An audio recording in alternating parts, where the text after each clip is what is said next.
nakakasagot what is happening on the ground.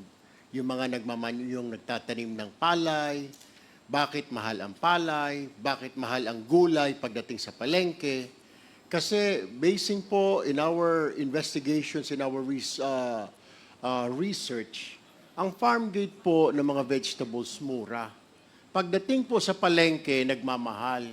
Now we have a problem here, sir, na trabaho dapat ng ilang ahensya yan, meron hong malaking disparity. Sa farm gate, napakamura. Pagdating sa Metro Manila, napakalaki. Ang problema ba sa transportation? Sasabihin naman transport, hindi. Konti lang pinapatong namin. Nasa retail din. Sabihin ng retail, hindi. Pagdating sa amin, mahal na. So, somebody is making money here, Mr. Chair.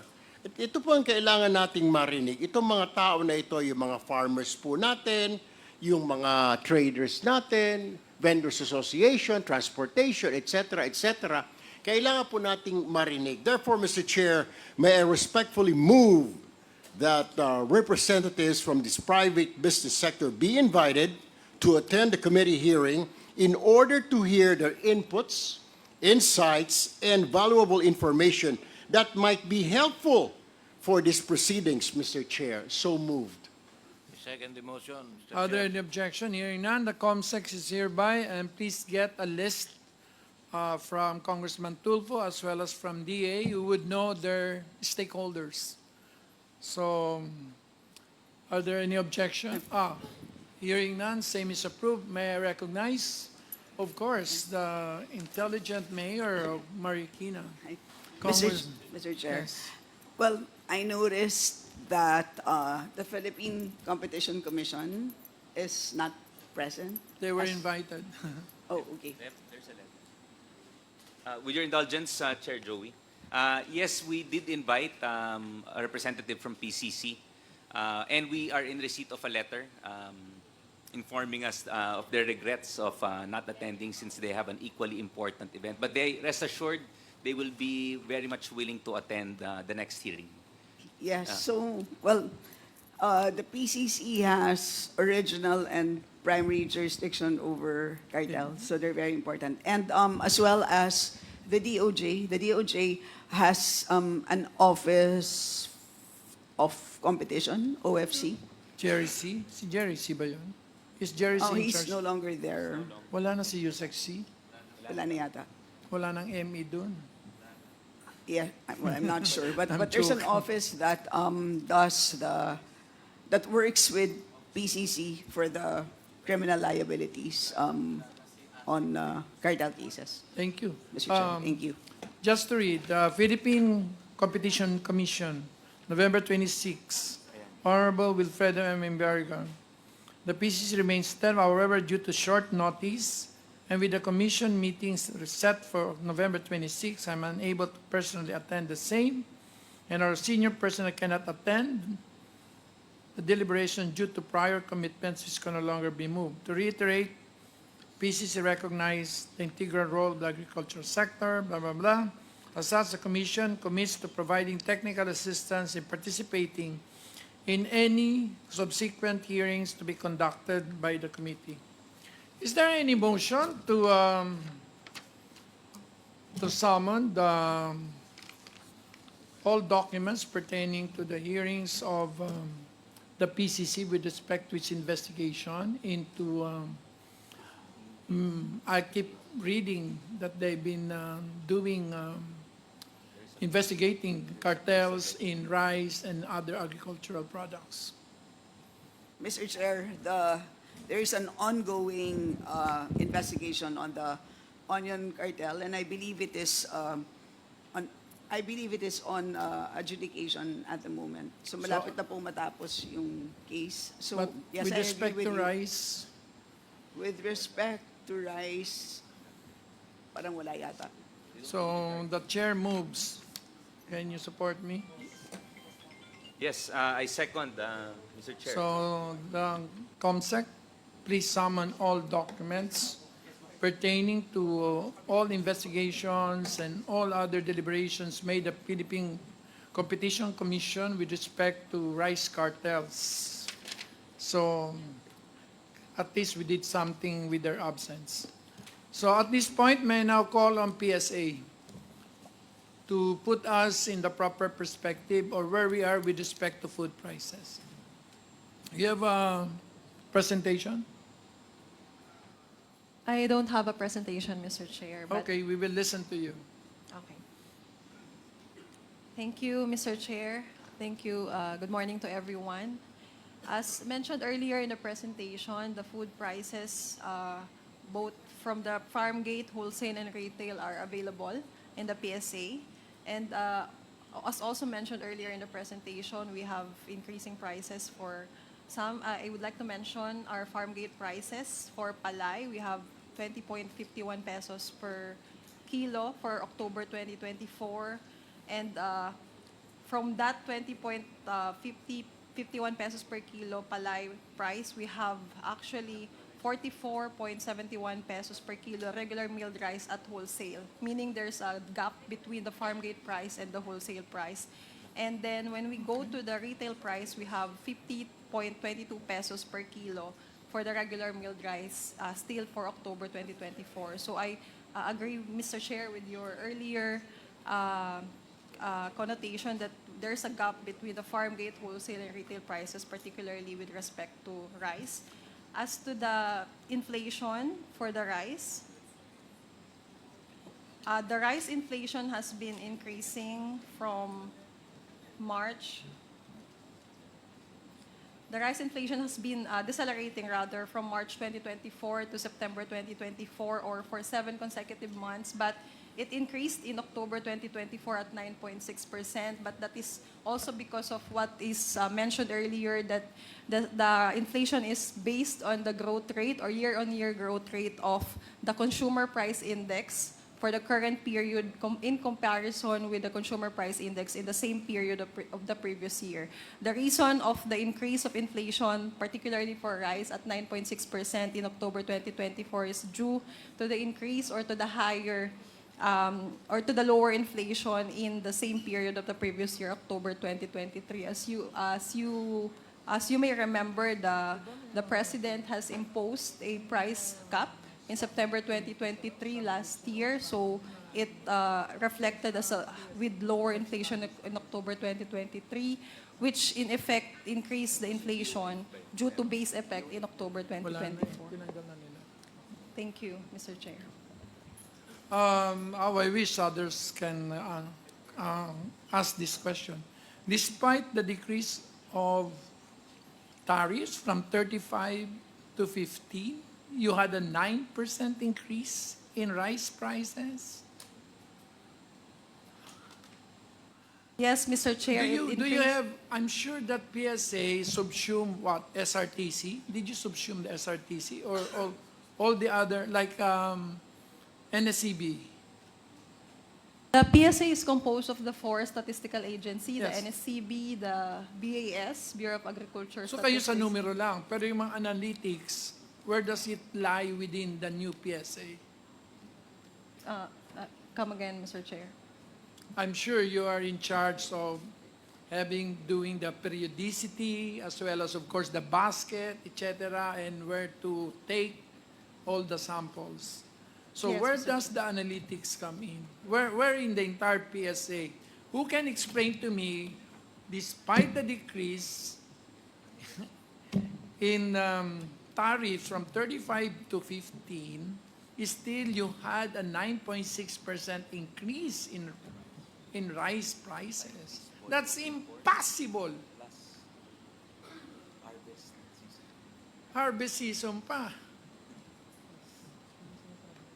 As mentioned earlier, Mr. Na- Chair, Sino ba dun sa loob ninyo makakasagot sa akin? Kasi mukhang ikaw PSA ka lang, no? Sino Yes. ba yung NSCB na dun ngayon? the NSCB is now under PSA, I Mr. know, Chair. but who is handling the task of NSCB before?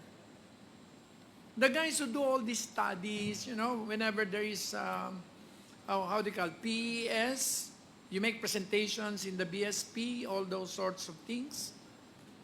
So, can you answer my question na lang?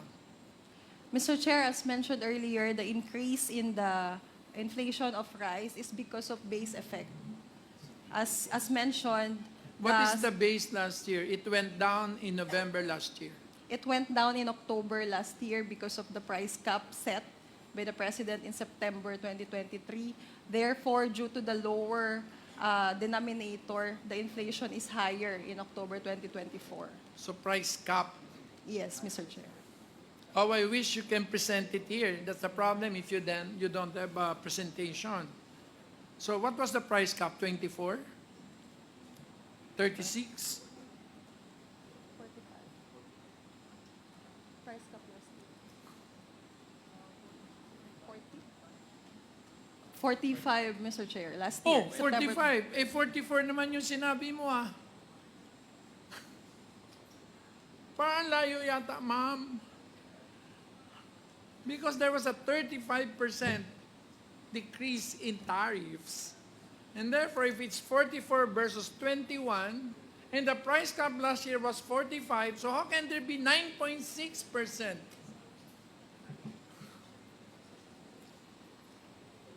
Mr. Chair, if I may, the prices of rice month on month is decreasing due to lower rates.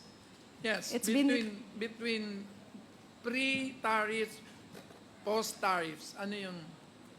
The price of, for example, regular milled rice in July 2024, when we started, started the implementation of the reduced tariff rate is 50.90 per kilogram. 50.90 pesos per kilogram. And now we have 50.22 centavos. So it decreased by minimal around 70 centavos. Ano nangyari? So is that a proof of cartel? So all the benefits of reduced tariff just went down the drain? Just mio, perdon. Pwede ba ako mag-resign dito?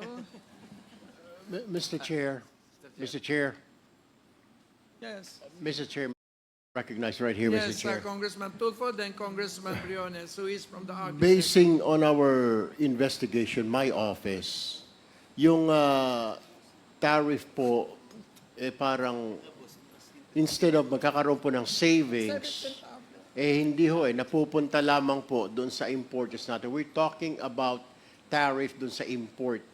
Hindi po nababawasan because umiikot po yung mga tao ko every week, yung rice prices sa import po ay nasa 50, 60 pa rin. So the question is, saan napupunta yung tariff reduction natin at 20%? Dahil sa sobrang laki nun. Hanggang ngayon, Mr. Chair, ganun pa rin yung presyo. Pre-tariff, tapos post-tariff, hindi po gumagalaw. Merong iilan-ilan.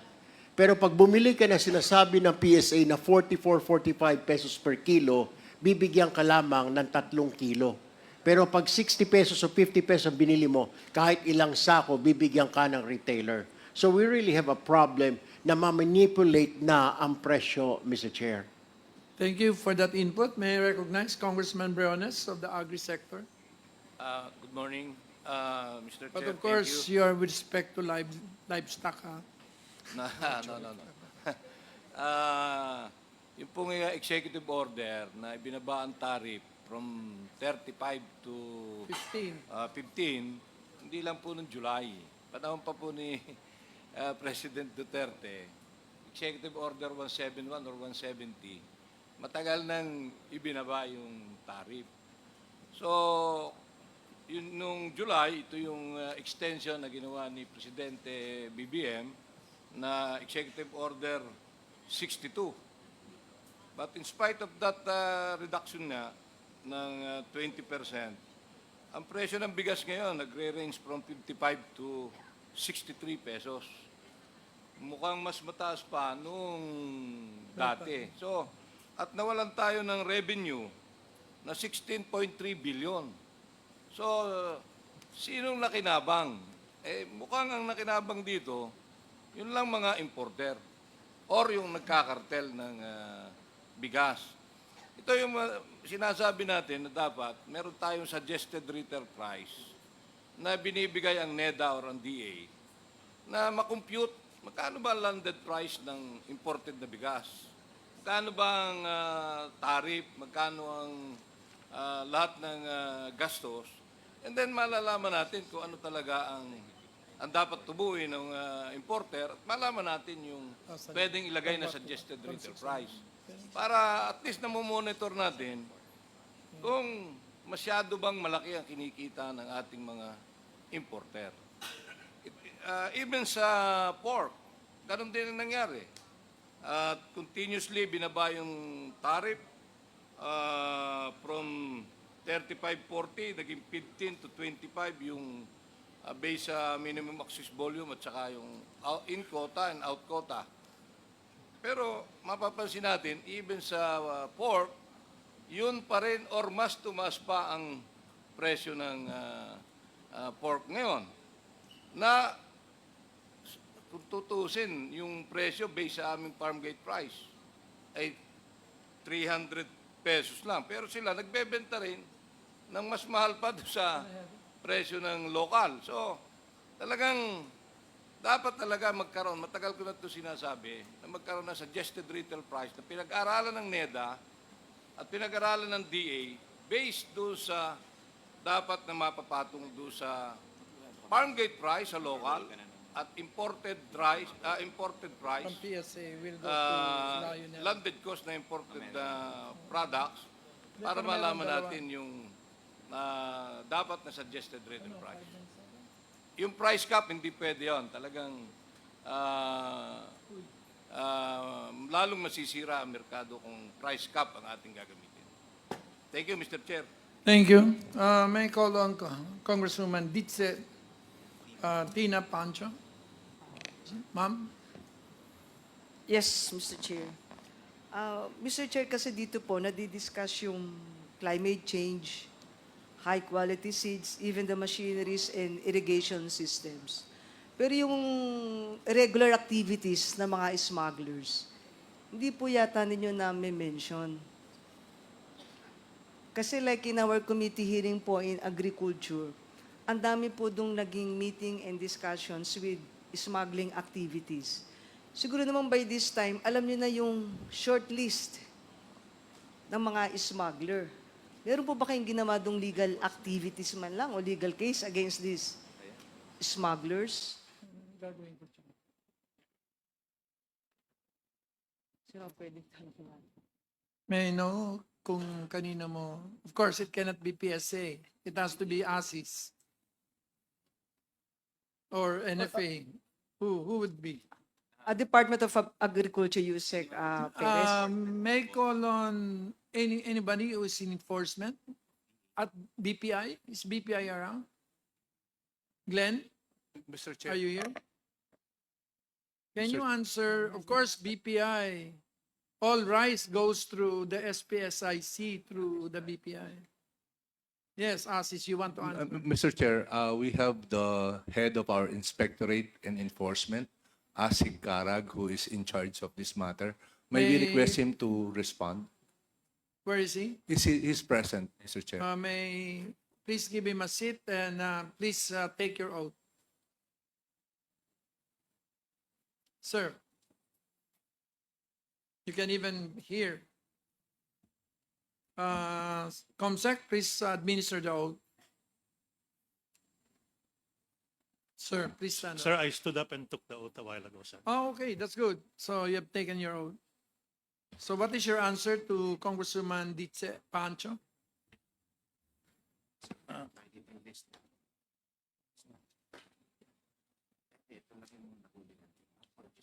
Number one, sir, the question was, do you have a short list of smugglers?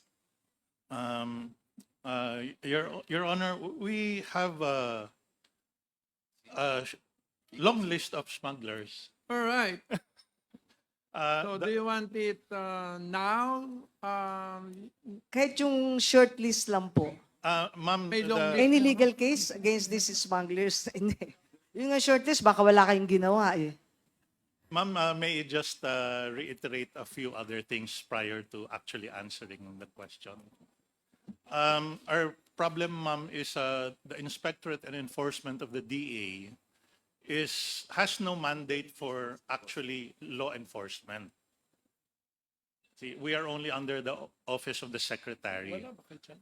We have no law Mr. Chair. enforcement powers. Excuse me, Mr. Chair. Kung di po sila in charge, so is in charge. No, Kasi kung, I'm in charge of the Inspectorate and Enforcement Office, ma'am. so But inspection lang po kayo, pero wala kayong police power we have na. no mandate for law enforcement. Kaya nga, Mr. Chair, sino yung involved? Kasi kung mag-explain lang siya ng mga legalities and all, When we do operations, ma'am, we have to coordinate with the NBI, Coast Guard, Customs, and other law enforcement agencies, ma'am. Mr. Chair, do you have any representative from this group?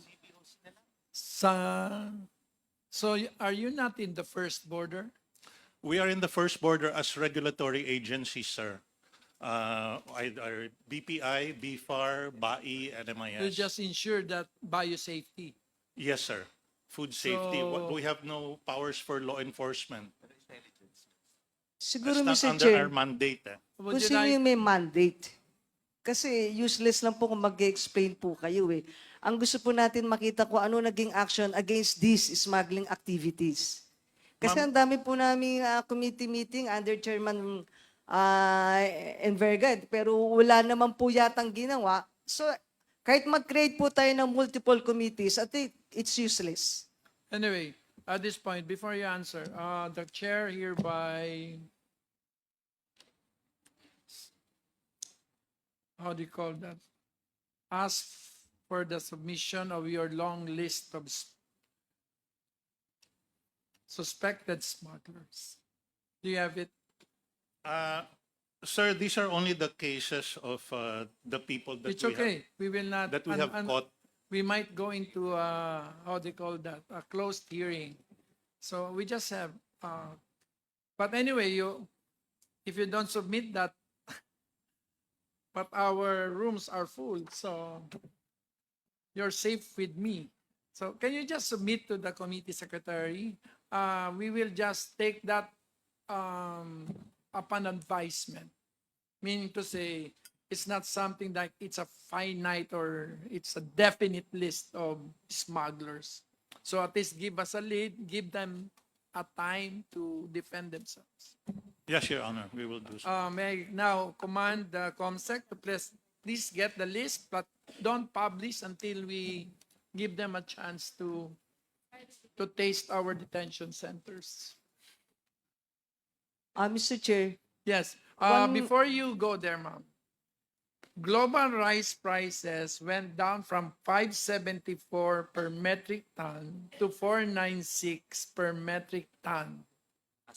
So that's a 14% decline during the same period that Madam PSA is talking about.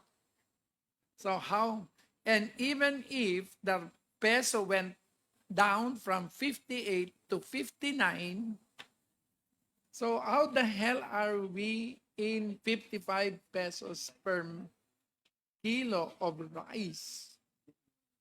So anyway, you can proceed. I was just wanted you to add more to the compelling that something is very wrong and it cannot. It's something wrong with the markets. Anyway, Congresswoman Diche, it takes a woman to ask. I don't know how to ask that question, but since you asked that question, thank you very much. Then Opo, you can Mr. proceed. Chair. And another thing, Mr. Chair, if we have any representative from LGUs, kasi ang concern natin is the whole country, yung Philippines. Kunin mo na. Maybe we should narrow down the budget dun sa region or maybe sa Ang province, aga naman ng ano na. city or municipalities that is really interested in agriculture. Kasi kung makita natin, Mr. Chair, ang LGUs ngayon, ang concern is land conversion. So how come nako-convert yung land na yan? Aggregated agricultural land po yan. Diba? How come? Tapos maghihingi sila ng budget for road widening. Tapos magugulat ka lang, may kinikrate doon na housing, commercial, industrial, warehouse. Pero that is intended for the farmers. Accessibility to road, di ba? So any representative from who can answer my question, bakit nagkakaroon tayo ng land conversion? Kasi kahit magbigay tayo ng budget, kung ang concern ng LGUs is land conversion, there's something wrong with us. Mr. I Chair. think in the next hearing, we will ask the DAR because that's properly within their jurisdiction under our laws. So we have no resource person from there, Mr. Chair? As far as we're concerned, the LGUs have 10% flexibility in declaring lands from agriculture to non-agricultural. So right now, I don't think we have the proper resource person. But we are duly noting your question and we will look for somebody who can answer your question. Thank you po, Mr. Chair. Next is, may I recognize Congressman Saldi S. Villa, the Lone District